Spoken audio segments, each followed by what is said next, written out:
Welcome back, Listenerland. You have found To All the Cars I've Loved Before, your authoritative podcast on automotive nostalgia, where every car tells a story, every car has a culture, and so it's time to plug in, dust off, get a little grease under the nails, and slip on the favorite car-themed t-shirt with my co-pilot shotgun ride or cry. Doug, let's look at that t-shirt. Oh, what is that? You like it? Yes, and I do believe in foreshadowing in the entertainment Mazda industry. RX-7s. Look at that shirt. The legendary automobile. Yeah, indeed. And we're going to find that that's important because today's guest, who we're going to introduce in a few minutes here, very involved with the brand as his family was growing up. But before that, again, housekeeping here. I want to welcome new listeners all over the world. And, the past 10 days, we've had a bunch of international activity, Doug. To wit, Sydney, New South Wales is where, Doug? Test the geography. Where's that? Australia. You got it. Welcome back, Australian listeners. Sweden, Stockholm. We have some listenership there. Mm-hmm. Thank you for returning. We've been downloaded again over the past 10 days in Ukraine. Thank you to our returning listeners there. Japan, France, Switzerland, I think is a new industry, as well as Indonesia. Welcome back to all of you. Slidell, Louisiana, a little closer to home to me. And congratulations to our listeners, and this just popped up in Philadelphia. Congratulations on your recent Super Bowl victory, and everybody's, I guess, we're sitting in that little hole of time between football and baseball. So if you're not enjoying Grapefruit League and waiting for Major League Baseball to come back around, hey, you found us. Welcome back. So let's see. All right, I am wearing. Let's not go any further before you mention my shirt here. Oh yes. Tom, Tell me about your shirt. Right. So Doug sent me this shirt. Well, one of our guests here was Tom Young, just one of the most interesting people out there who did, what did he do? Production design or something for the Dave Letterman show. I think he did audio for Dave Letterman. Oh, yeah, that's right. He was an audio or video, I forget, but he has a master's in fine arts. Yes, and he worked on the Letterman show. And then just did this complete 180, decided he wanted to tinker with Ferraris, and is now one of the authoritative Ferrari restorers in the world. And such an interesting guy. And he sent us a couple of T-shirts. Check out his episode. You will love it. What do you say? What am I forgetting here? I know we chatted about a few other things earlier, Doug. What do we got? Reviews. That's it. All right. So we have a bunch of, we got a bunch of new reviews here now that I'm looking. And let's see. Tim C left a podcast, but I don't think that's Tim Cook. I'm sorry, the head of Apple. That's one of our other ones. Should I read that one? Sure. Tim C. I love this podcast to hear others like myself fawning over some old car that uncorks memories, songs, and smells from the past. Whether it was the design, what you did, or what you did with it, you felt attached to it like few other possessions in your life, almost like a good dog, and you're excited to tell others of these fond memories. Maybe it was Tim Cook. Would we remember Tim Cook if he were on the show? I think we would. I think we would. All right. Well, let's not bury the lead. We have a very special guest here today. Yes, the T-shirt was foreshadowing. And Doug, how did today's guest come into your life? Yeah. So great question. So just with some popularity to the show, we were contacted by, and I'm going to do my best to get it right, but a public relations person from Mazda USA, about having our guest, who we'll introduce in a moment, on the show. And Doug is, I got to squeeze in here. Doug is so good at this stuff. It's amazing all the people that just wind up on the show or in our lives in circuitous ways. We make friends. We keep up these relationships. So you reached out to them, Doug. Somebody got back to you. And how did it go from there? Well, we coordinated. We found an RX-7 lover by chance who's going to share some of his early stories about his family of RX-7s in his family. His family had a family of RX-7s. I think that's safe to say. And we're going to learn about his job, hear a little bit about his job at Mazda USA and what he's done, and really interesting career path that makes me think a bit about our episodes with Weber State University and their career paths to automotive, which is different than the path John took, but John took a very circuitous path as well. Been a theme recently, Yeah. and I just can't wait. Let's get him in here. Jon Leverett with Mazda USA. Pleasure to meet you. Thank you for coming on our show. And what did you think when you first got this invite? Who are these two knuckleheads or what?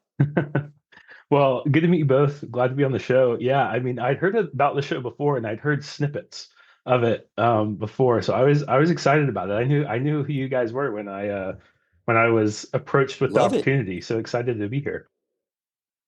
All right. And yeah, that's what. Now, can you tell us without killing us what you do for Mazda? Or are you some super secret? Give And it your to us in title. that.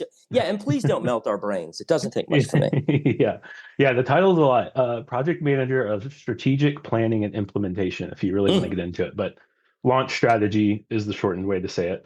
But yeah, so I work for Mazda, essentially coordinating all the departments to make sure we launch a vehicle well. Okay. Whether typically that's a new vehicle, whether it's CX-50 hybrid or MX-5 or whatever it is. So and then kind of in the midst of that, that means obviously coordinating with departments, but also making sure the vehicle is aimed at the right person and has Right. the right content, things like that, to be successful.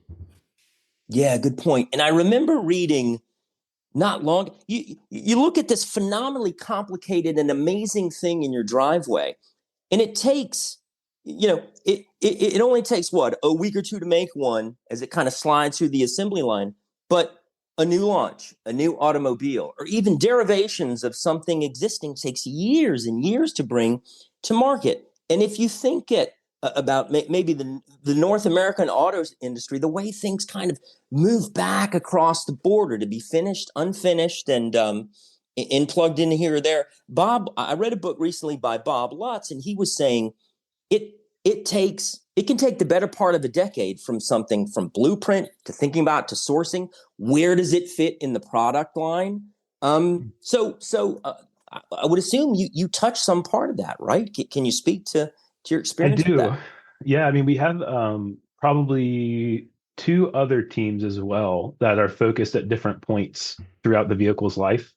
I am kind of in the between those two teams, I guess.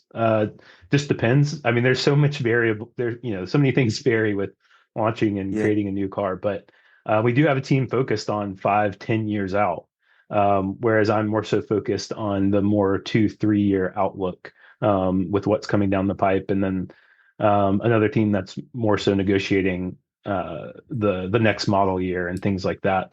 Um, but yeah, you're right, especially when it comes to something like a BEV and you don't have, or an electric vehicle and you don't have an electric vehicle. So whole new platform, you got to source batteries. That's going to take, um, a lot more time than the typical cycle of 10 years ago, where you've got an engine lineup that you can kind of refresh and put into a new model. And that certainly doesn't take as long. But yeah, there's a lot of variability with the timeline on coming out with a new model.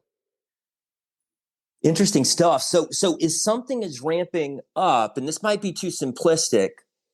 Is something is ramping up, does something else kind of have to ramp down? Are you kind of thinking how they interweave? Well, we're going to discontinue this one model and try something else over here, but we got to replace it with something on the same chassis or platform. Is that a hard thing to do?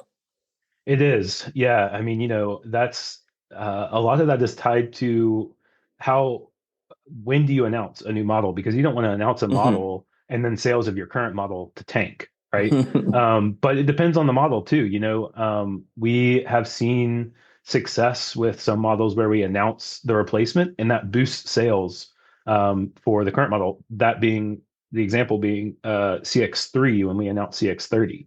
It actually helped CX3 sales. Oh wow. So it kind of varies, but generally, once you announce a new model, theoretically that tanks the appeal of the current model. But we've got current Yeah. models right now that we are kind of looking at where we need to maintain the momentum of them right up until the replacement. And that's a hard thing to balance, but that is a big part of the job. And a lot of that relates to PR. Like, how do you communicate to the public while maintaining your current pace? Yeah, and okay, Doug wants to hop in the conversation here, but one thing that popped in my head as you were speaking was how complex a process that has to be, because everything's a competition and other makers are looking at you, you're looking at other makers. And so, how do we service internally the vision, what we want to do with respect to what everybody else is saying? So you're kind of looking for an kind of a lane to jockey into. But let's bring Doug into the conversation. Yeah. Oh, John wanted to say something, and then let's get Doug in. Please. No. Oh, yeah. I was just going to say that's exactly right. You do want to pay attention to what your competitors are doing, while also still finding something that's unique. Like, you don't want to always have to respond, because you want to have your own space where the value, like in my case, Mazda brings automatically is unique on its own. So we don't necessarily always have to respond, but that's the balance of how do we make our product unique yet still have the things that people are always shopping. Oh, I like the way you put that. That's brilliant. And speaking of unique, I'm looking at Doug, who wants to hop in the conversation here. And that t-shirt he's wearing, that RX-7, was such a unique car back in the day. But let's get Doug in here, Doug. Yeah. No, that's very interesting, and obviously a big follower of car companies. And I've actually owned 4 Mazdas, 2 great. Miatas, 1 MX-6, and what was the other one? Sorry. My first Mazda, 1986 RX-7, which was the second generation RX-7 first year of that car. And that was my first stick shift car, actually. So I learned to drive stick shift on that car. I had an automatic car, and then I had friends in high school who had stick shifts. I'm like, this is more interesting. And it just took off from there.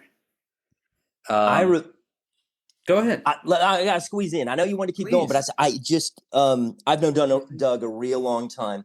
And I forgot about that silver MX-6 you had, which was a gorgeous automobile. It was head turning. I remember when you hang out with Doug, a lot of it's car related. And you said, let's go hang out. Let's go grab lunch. And Doug says, I want to go test drive something. So I remember we drove to some dealer in his car, in that silver MX-6. And I remember pulling up. Oh, no, maybe I was in the showroom and you pulled up in that car and all the heads turned. I mean, it was just it was literally a head-turning automobile. Go ahead, Doug. I know you wanted to continue with something. It was it really was. So, I have to ask John.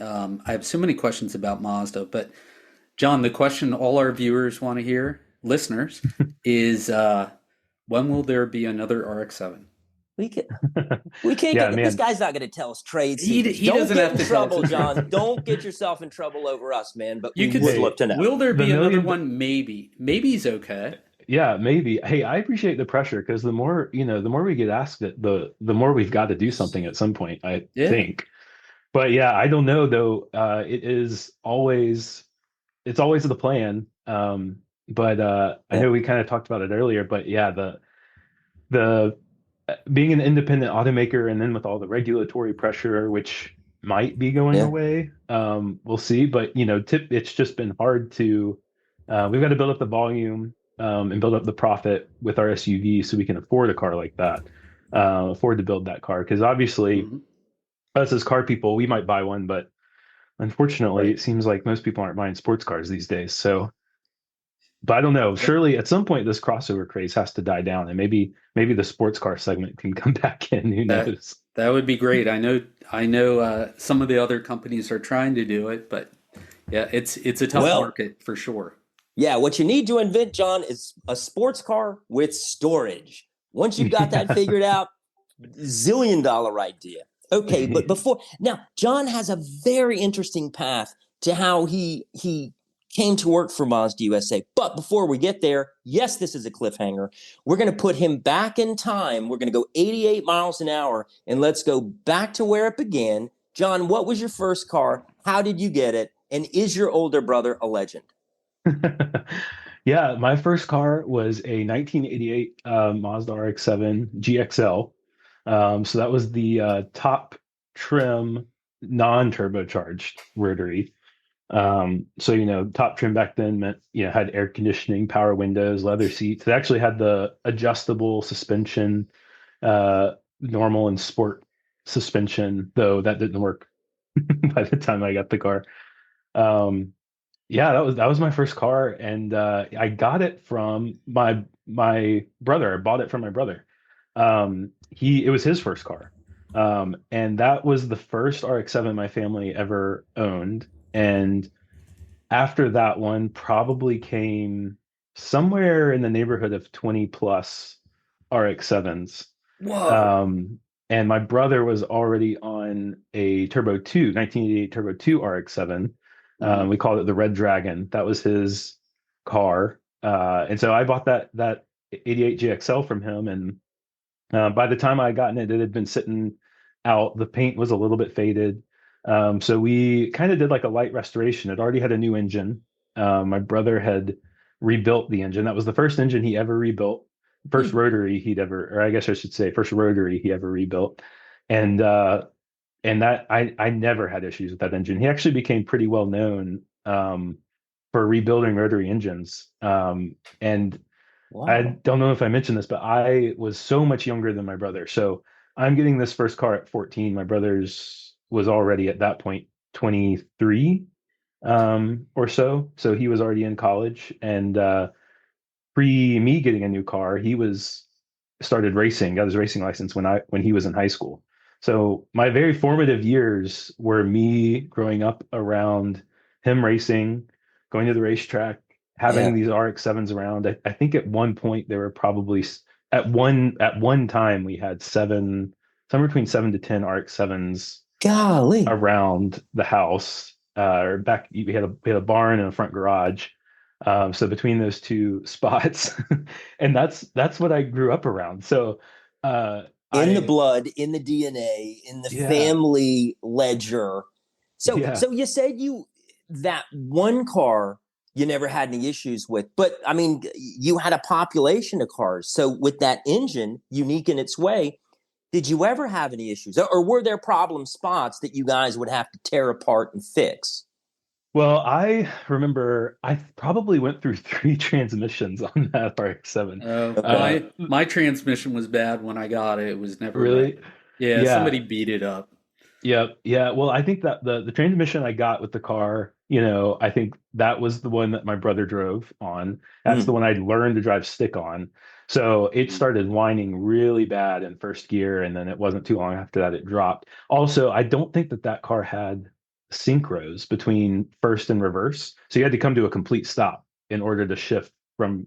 And I, wasn't doing that. And then the second one, have no idea why that one went. And the third one is what I sold the car with. But aside from that, I mean, the only issues I had were just your old car issues where plastic became brittle, or maybe a hose would Mhm. fail because it's old and brittle, or something like that. But I never had issues with the engine itself. Wow. So yeah, and honestly, you just learn how to drive them. You learn how to drive them, you learn how to maintain them, and they're pretty bulletproof if you do all that, Yep, well.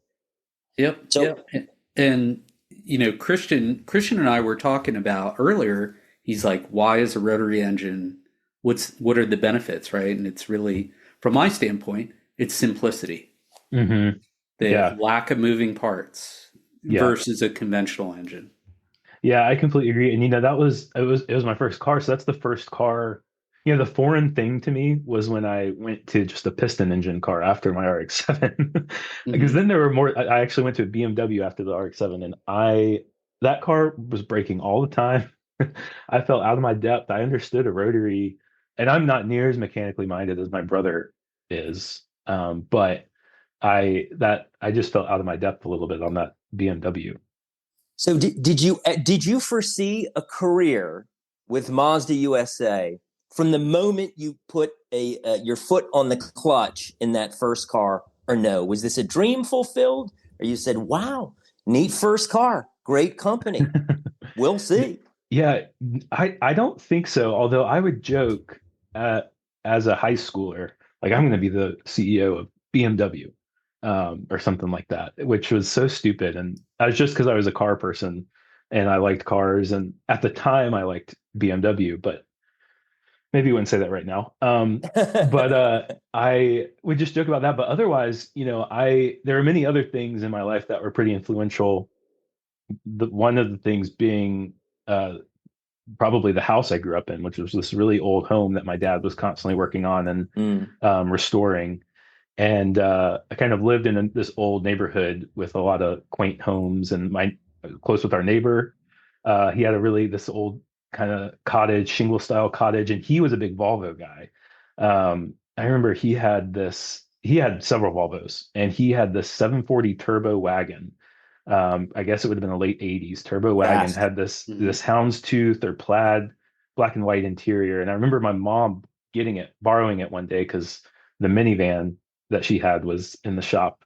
And I fell in love with Volvos. I just truly fell in love with that car. I thought it was so same, cool. same, yeah. Yeah. And my best friend, his mom drove a Volvo wagon, the rear facing seats. And anyways, all that to say, I'm getting off track, but That's the the point of the whole main, show. Keep going. yeah, the main thing that really probably came into my mind was architecture. I wanted to do something with design.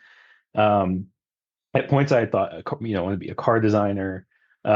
Later that turned into architecture, just as a little bit of a more practical route because I wasn't sure how to get into car design. Right. But working for an auto manufacturer really was not like, I don't know, that just didn't seem possible maybe or realistic. I don't know. Um, so yeah, I think architecture really became more of my focus, but there was always, but I will say also in the back of my mind was like, well, architecture is a design field. And I know that there's some car Mm, designers with architecture backgrounds, and, architecture is kind of the founding design principle. So this will translate, scale, proportion, that kind of thing that would translate into yeah. industrial design or car design if I do want to do that later. So that was kind of in the back of my mind. Um, and then yeah, that's what I did. So that is a really So, crazy path.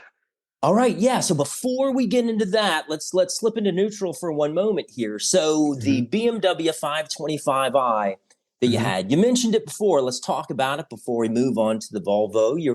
Yeah. You're kind of interweaving all of it. Um, so what did you think of the BMW? How did it compare to the first? I was reading your notes. Loved, obviously, much bigger and much Yeah. quieter. So Yeah. was that the car Yeah. that saw you through college? Well, no, so I had the RX-7 in college, and I I would see. still have that to this day, but I got rear-ended going to Mm. class one Oh, day by a girl who I'm pretty sure was texting in her Mustang. And Uh, she rear-ended me, launched me into another Mustang, which launched that car into a Honda Accord. And honestly, it was pretty devastating. I loved that RX-7, yeah. but yeah, it was family. it bent the frame slightly when that whole thing happened, and it was so frustrating too. I feel like I tell this story with that involves a couple Mustangs and an RX-7. It's like, oh, you're racing. It's like, no, I was just in stop and go traffic on the way to Aw. class, like nothing crazy. And so after that, the spare tire on that RX-7 really took a lot of the impact. It actually didn't look as bad as you'd think, Yeah. but the frame got bent. So when that happened, I'd actually already bought the BMW maybe about maybe 9 months before, as a little bit of a project. Actually ended up rebuilding the heads, getting the heads remachined. Had a burnt Hmm. valve when I bought it. Um, and then transmission. But like I said, I'm not mechanically minded, so a lot of that ended up falling to my dad and my brother, which is probably a little bit of a sore point. But by the time the RX-7 that got totaled, I ended up in that BMW. So that finished my probably 2 years of college. Was last 2 years of college was in that BMW. Gotcha. Um, and Yeah, I really enjoyed that car a lot. It had a little more power than had well it had more torque for sure than the Yep. RX-7. Inline six. Yep. Yeah, yeah, and the engine was also really smooth. I kind of felt that's kind of a ridiculous car for a college student to have. So Not at all. it was you kind of felt like a baller rolling around campus in this 5 series. And it was an M Sport. It had the BBS deep dish polished alloy wheels. It looked good. It was black. Well, Um, well, well, big it man on campus yeah, here. it had the power adjusting steering column and the power adjustable headrests, like Mm, all those things that are just so ridiculous for some college kid to have. But yeah, that was Gotcha. fun, but it broke every other month, probably. The And never cheap to window fix. Yeah. never cheap to fix. That driver's side window, I replaced the regulator every other month, maybe, or wow. something. Had to realign it every other month. It just would not, it was just constant. The cables were constantly snapping in that window. Transmission went out again, which is what led me to my car after that. And but man, when it was running, it was a fun car. Yeah. Gotcha. Go Yep. ahead, Doug. The ultimate driving machine, I think. Yeah, Those definitely. BMWs. Well, they Yeah, I don't mean, call it. Yeah. it I was was just going to definitely. go Oh, ahead, go John. ahead. Yeah, well, it was definitely like, I come from the RX-7, which was like this light and fleet and Yeah. tossable, fun car. And then I go to this like very like sturdy, serious, like German sedan, and you Right. still have fun in it, but it wasn't fun in the way that the RX-7, like the RX-7, it was like you could toss it into any curve or turn and you knew you were going to be okay. The the BMW was like it flattened out every turn. I don't know. It It felt was so much heavier or something. it was fun. It was just serious fun. Right. I Yeah, think we can serious all fun. agree on that. Yeah, Well, yeah, that's yeah. all right. Well, you spoke a little bit about the Volvo. Let's chat about that because I owned a Volvo. Now, I didn't have the cool 740 turbocharged wagon, but what did I have, Doug? I thought you 740 had a GLE? 740 GLE Yeah. And four you know door, what? white with red interior. The You red know what we interior was nice. Yeah, you know what we Volvo owners say is you can't spell glee without GLE. But tell us a little bit about your Volvo, John. Yeah, yeah. So once the transmission went out in that BMW, again, it came down to, okay, this was after college. I was in architecture, had my first, big job. Even though, when you start out as an architect, you don't really make much money at all. But so I was like, okay, I'm gonna actually spend a little bit of money. So my requirements were I wanted a manual again, and I just kept thinking about the way the inline five sounded in a Volvo. I just Yeah. really wanted that. So that's where the C30 came along, and I ended up getting was it 2011 C30 R design with a six-speed manual, the turbocharged inline five, black, with the black and I think the nubuck or suede interior, whatever they called it. Hmm. And it was a fully loaded one too. It had the Dyne Audio sound system in it, had the little flip Mm, up navigation screen. Like I that's felt right. so cool in that car. But it was funny because it was like, not maybe a week or two after I got it. One of my friends or maybe it was a girl that I can't remember, but was like, isn't that the Twilight guy's car? And I was like, wait, is it? What? Because I didn't watch Twilight. I didn't, but anyways, turns out I think, yeah, Edward Cullen in Twilight drove a C30, and that deflated my ego there for a while, but I still loved that car. Um, and yeah, so that was my first car purchase that I really bought all on my own. Um, Mm, and then yeah, I really love that car. It was the transmission was not like that engaging, um, but it was still fun because it was a manual. And I met my wife in that car. That's the car I took to man. Nashville when I moved to Nashville after architecture. That's the car I took to Nashville. I kind of did like my single life and my dating life in Hmm. that Volvo, Good uh, job. which yeah was so much fun. And Great car. I Yeah. always, sorry, Christian, I No, go always ahead. think about the C30. I call it like the shooting brake, Hmm. right? And I always think about, what was it, a P1800 was Yeah, like the yeah. old Volvo, and that's like the modern interpretation of it. And I know it got associated with that. Yeah, definitely. That's what I loved about it. It was, it was perfect. I mean, you could fit a lot in there, Yeah, even yeah, it though it was was very just a two long. door. Yeah, Yep. and that glass hatch that scoops all the way down into the bumper. I just thought that was definitely like a love it or hate it thing. But I don't know. I like design that's like makes you have an opinion on it. Little daring, little Yeah. daring. Beautiful. And we started talking about this a little bit more. You're going to school to study architecture. So let's pick that thread up again. And if you could continue that story and let us know, tell us what happened in school and how that walked you through to the eventual job you have now. Yeah, so yeah, I did an undergrad degree in architecture, and I'd actually done 2 years. I was in undergrad for 6 years because I transferred 2 years after being at a private like liberal arts school Mm-hmm. that didn't have architecture. I transferred from there to a public university that had the program because that's when I fully decided that's what I wanted to do, and I loved it. I like am not you know I'm not the best like test taker. Mm, And architecture was perfect because so much of it is what you do, what you make, what you draw, and then you have to defend what you do. You're standing up in front of professors and architects talking about your design, what you've created, defending it in a way. And I just really did well with that. More so than just having to take a test and learn things like I do not have the right. mind to be a doctor or to be in the science field at all. I can't do it, and I'm so thankful other people can, but I had the mind for this. So then yeah, after that I worked at a firm for a little bit in school and then worked for a firm after school for about 2 years. And you know that's when like the car bug really got me, Hmm. because I was working at a firm, and it was back where I grew up. And I think, you go to school and you get a design degree, you have visions of working in some fancy firm doing these massive, cool buildings. Everyone's got the money to spend on the designs you want to do, and that's not the reality. And so I'm I did get to do some cool things, but generally I started to get a little bit like, man, is this it? Like, is what I'm gonna do for the rest of my life? I'm already doing it.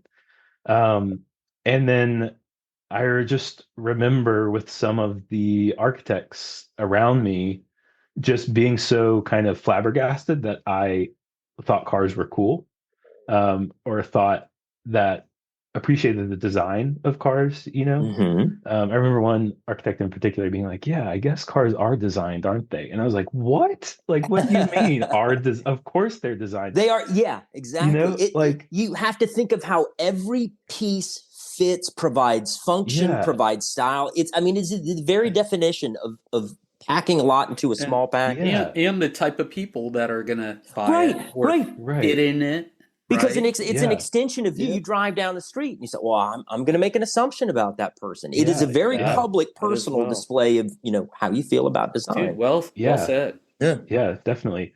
So, that all was kind of brewing in my mind, and I finally got to the point. I had been applying for jobs mostly with Mazda or Volvo, I would say. I was still pretty picky. I wasn't just like carte blanche, whoever will take me. I was being, specific with these OEMs I wanted to hopefully work for. And I just never heard anything.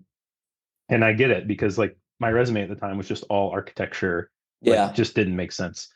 So I was like, all right, I just got to do something. I got to get something car related on my resume. So that's when I decided, all right, I'm going to move to Nashville. I had this friend that kept nagging me like, hey, we need a roommate. We need a roommate. You got to come to Nashville, like move to Nashville, be our roommate. I was like, okay. So I finally did. And I didn't have a job, but within a month, got a job at the Mazda dealership in Nashville, which it was between Mazda and Volvo. I actually was offered the Volvo spot too, but it was the dumbest position. It was the dumbest thing. I don't know why I said no to Volvo because I hadn't gotten Mazda yet. But then, because my driving record wasn't great at the time, so the Mazda dealership was like, "We can't insure you," and the owner of that dealership really took a chance on me. He was like, "Well, let me see what I can do." And in between that time of them being like, we can't insure you, Volvo had offered me a job at their dealership. The Volvo dealership had offered me a job, and I said no to that. And then a few days later, the Mazda dealership had given me a job. So that was pretty Fantastic. crazy. So yeah, so what were you doing at the dealership? What did I they was just a hire you to do? sales. Yeah, I was a salesperson. You Um, completely did a 180 yeah, I from completely did what the you had been 180. doing. My Yeah, goodness, and that's fantastic. it was crazy too because I'm leaving the degree, I'm leaving the field I got my degree in. Right? But most of my family and friends were like, yeah, no, that makes sense. That makes sense. Like you going to work for at a car dealership or working with cars, that makes sense. Like I really didn't get much pushback in terms of leaving architecture, even though Okay. that's what my life had been for so long. So that was pretty cool. And then and I really loved working at, I didn't like working on commission and Right. I don't like sales, but it was a great dealership to work at. And I really like being around cars. I became the go-to car guy, even on used cars, if one of the other people was showing a car and they didn't know how something worked, they'd come grab me. And you know, I remember showing, how to put an FJ in four-wheel drive that we were selling and how to, do different things with the FJ. And I had never done any of that before. It just made sense to me. So I just, was showing him how to do that. I'd never driven an FJ, but yeah, I really liked it. I mean, we would have to test cars, do emissions testing in Tennessee. And if they didn't pass, usually sometimes they wouldn't pass because they had been sitting for so long. So you start a Hmm. car up and run it through emissions, it's not going to pass. So you'd have to drive Oh, it overnight. Um, so drive a Range Rover, take it home, on there used a lot, Yep. take a Range Rover home, drive it, clear it out a little bit so Burned it'll it up. pass emissions the I next can day. just see these senior architects. So watching you drive past the firm in a different car every day, Yeah. thinking, yeah, he really did belong at a dealership. This guy Yeah. thinks about one thing. That's Yeah. cool. Yeah. So, So so it, yeah. yeah, go ahead. No. Well, I was there for 7 months. And or maybe I was there for 8 months, but I started that job in January, late January, and then by September, I had moved to Jacksonville, Florida, to work for Mazda, North America. So I was there just enough time to get that on my resume and then also meet my now wife. So yeah, it was a kind of a whirlwind period of time, but it was super significant for me. It kind of really brought me to where I am now. So, did you the job that you moved to Jacksonville to get with Mazda? Is that roughly what you're doing now, or did you kind of work your No, way not up at and through? all. Yeah, I definitely. This is my fourth position with Mazda. That Oh starting wow. position was I was a specialist. Okay. So I was an analyst for whatever, and I was out of a region office, not the main I corporate see. office out of California, which is where I'm based now.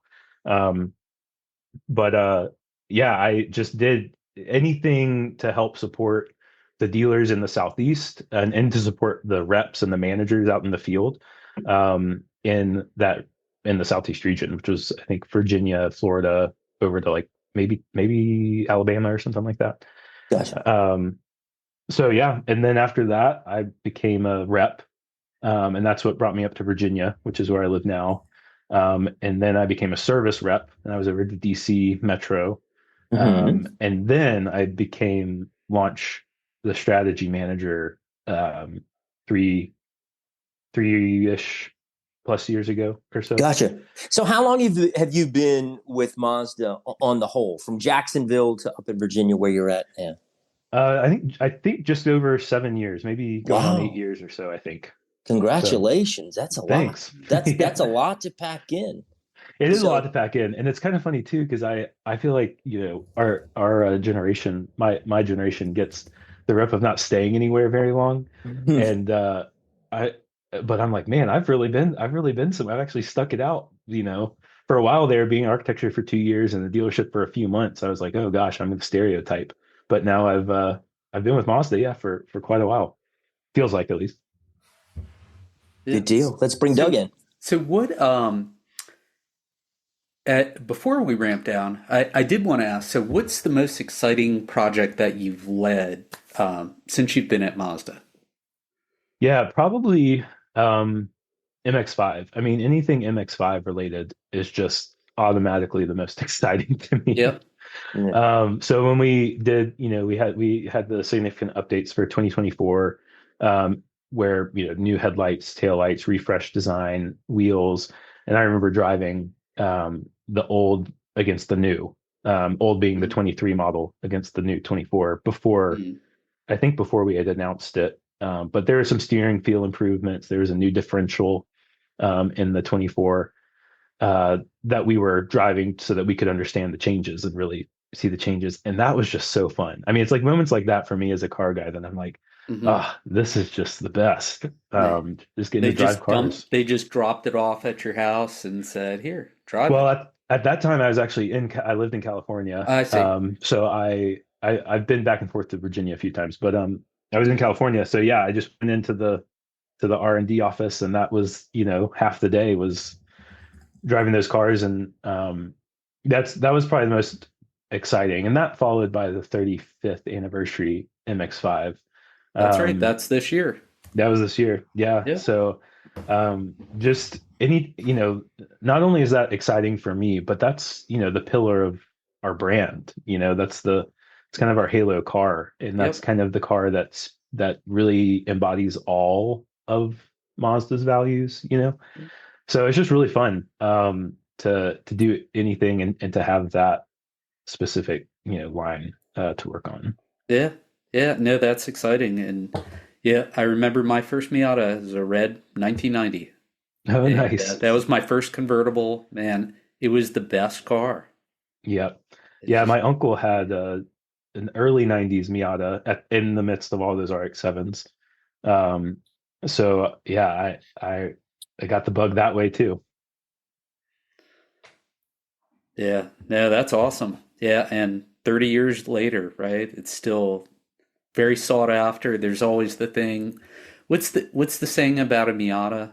I forget. God, Miata is always the answer. Miata is always the answer. Yes. Yeah. Whoever coined that, and I don't think it was Mazda, it was brilliant.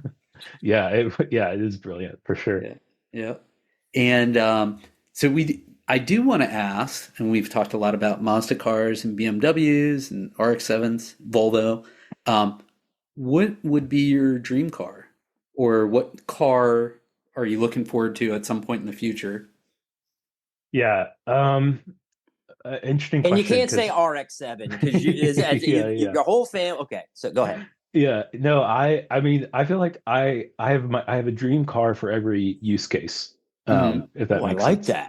that. So, Smart and I man. still kind of have a little bit of this goal of owning a car from every country that makes one.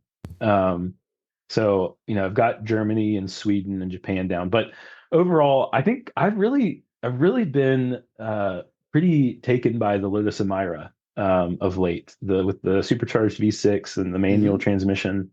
Um, I just really like the idea of being able to buy a car like that new and keeping it for forever, and passing it down. But I also really love like the 96 Porsche 911 wide body Carrera S. That is like peak 911 styling for me. Yep. Yep. 993. Yep. Yeah. That's the one. Yeah, it is the one, and everyone knows Yep. it. So I don't know if, Yep. if I'll ever get to that. But on a more practical note, I'd really just love to find a mid 2000s Mazda B4000 4x4 with a manual. Nice. I'd Nice. love to just have a little work truck, but Hmm. those are impossible to find with the manuals. But that's what I'm currently keeping my eye out on, to try and get something for house projects and things like that. Yeah. No, I like it. I always tend to think in cars that cars for different use cases. And in Yep. fact, I'm currently looking for a JDM Japanese domestic market Yeah. Suzuki Cappuccino.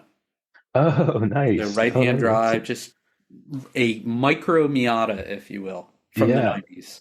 Do you know about Duncan Imports? Yep, I do. Okay. I All do. right. Because that's Christian right I've has by me. actually actually been there. I have I've not. actually been there. It's Oh, Have nice. you ever been? Yeah. Yeah. It's Oh, just it's not far from it's you. 30 It's not minutes far down the from road. you. Yeah. Yeah. Yeah. Yeah. Yeah. It's about Yeah. 5 hours for me, which is probably a good thing. Yeah. Yeah. Yeah. Yeah. My dad was looking at mini trucks a year or two ago. So we went there and, Yeah. and They looked at a they're all the few. rage. Yeah, yeah, they are. Yeah, that's fun. Fun That'll be a place. cool car to have. Yeah, yeah, it'll be fun and different, and cars and coffee and other events. Like Hmm. I bring my DeLorean, but Oh, nice. I'm And it's like almost too careful with that car. So something a little Yeah. smaller, and it's a stick shift, but man, I just miss flinging a car into corners, and Yep. that's not the car to do it in. and Yeah. yeah, I like a different dream car for each use case because Yes. the car that is, your dream car cruising the beach may not be the dream car to drive to Alaska tomorrow.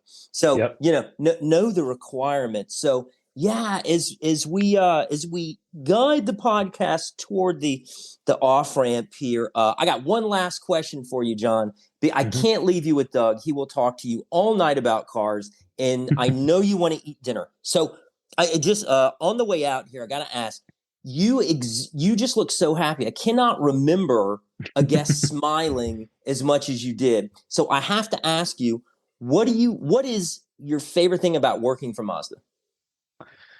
Oh man, what's my favorite thing working about Mazda? I think I really enjoy the how much I touch in my current Mm, position. mm, I like yeah, that I kind of get to see all the different sides of what's going on, whether it's marketing or whether it's on the product spec side of the business, or even incentives or whatever. I really enjoy kind of having a full picture of what it takes, and what's needed, even if I'm not the one doing all those things, but I get to see all those things, and that's just really cool. I really enjoy being involved in kind of having the insight to all those different parts of the fantastic, car company. great answer. What a great answer. What do you think about that answer, Doug? I think only at Mazda could That's somebody one of do our that. best. One Yeah, person yeah. be able to do that at a company. Has to be a company like Mazda. Well, I think that Zoom might zoom. be, yeah, one Yeah. of our best on the way out answers we've ever had. Well, Jon, Yep. it was an extreme pleasure meeting you, chatting with you, getting to know you, and hearing a little bit about your past, your family, and your world today. We appreciate your making the time. Yep. Yeah, it was Thank you, great to talk to John. you both. It was a lot of fun. Absolutely. Well, you have just heard the high revving, low mileage, late model, heard around the world, yes, even in Sweden and Indonesia, authoritative podcast on automotive nostalgia. He's Doug. Get him at Doug at carslove.com. I am Christian. Reach me at Christian at carslove.com. He was Jon Leverett with Mazda USA. If you like the show, please follow and tell a friend. If you don't like the show, do the same thing. Check us out at carslove.com. The website is newly revamped. You're going to love it, especially the reviews. Write one for us.